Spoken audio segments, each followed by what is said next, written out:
श्री सुशील कुमार सिंह।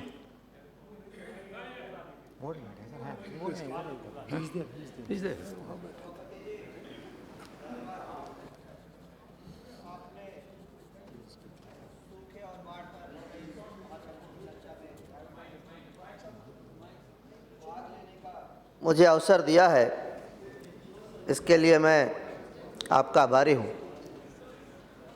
महोदय, मैं बिहार के उस इलाके से चुनकर आता हूँ जो इलाका लगभग प्रतिवर्ष सूखे से प्रभावित होता है।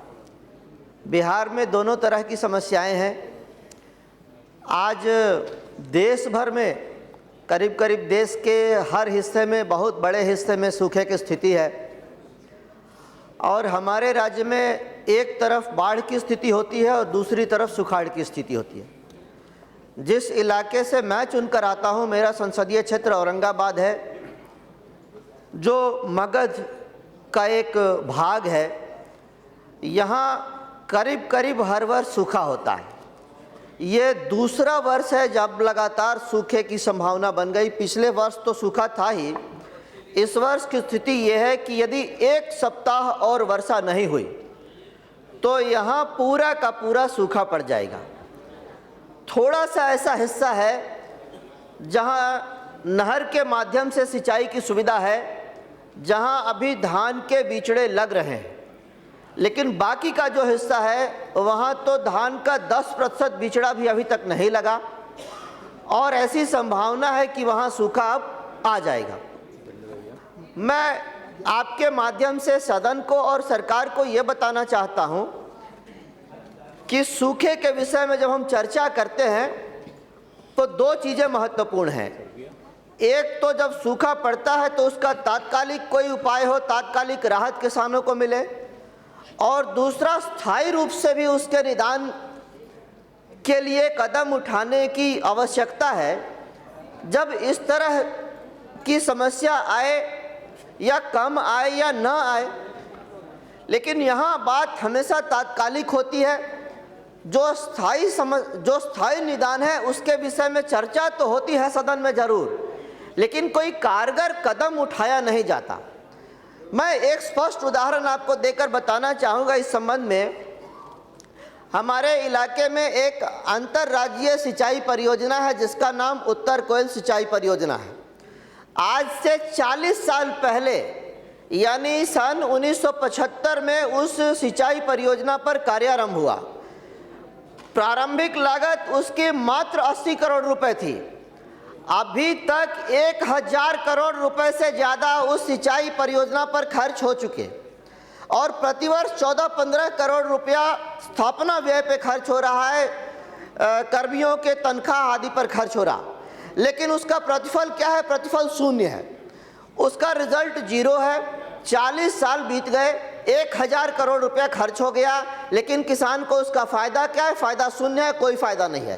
कारण यह है महोदय, मैं आपको बताना चाहता हूं कि 2007 में यूपीए 1 की सरकार ने वन पर्यावरण मंत्रालय के माध्यम से उसके डैम, कुटकू डैम में लोहे के फाटक लगाने पर, स्लुइस गेट लगाने पर मनाही कर दी।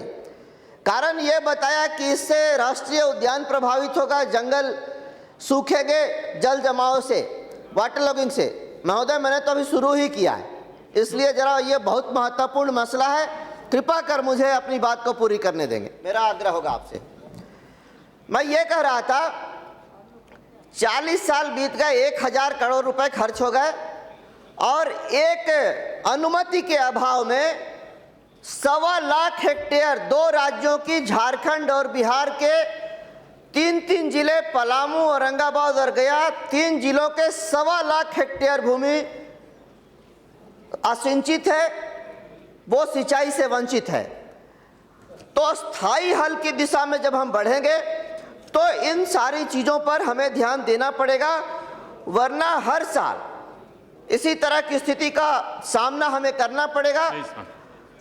तात्कालिक लाभ की जहाँ तक बात है तो वो ऋण माफ़ी है, मालगुजारी माफ़ी है, अगले फसल के लिए खाद या बीज के लिए ऋण की सुविधा ये सरकार करेगी, ये मेरा अनुरोध है। और साथ साथ कृषि मजदूरों को भी काम मिलेगा तब इस महोदय हमारे प्रधानमंत्री जी ने अभी कृषि पर बहुत ज़्यादा ध्यान केंद्रित करते हुए ध्यान देते हुए ये कहा कि कम से कम सिंचाई, कम से कम खाद का उपयोग और अधिक से अधिक उपज। ये उनकी एक सोच है, उनका एक स्वप्न है। इस दिशा में जब हम आगे बढ़ेंगे तो निश्चित रूप से हमें फायदा इसका होगा। लेकिन महोदय एक मिनट में No, 6 o'clock we have to wind up because. एक मिनट में मैं पूरी कर ले रहा हूं अपनी बात।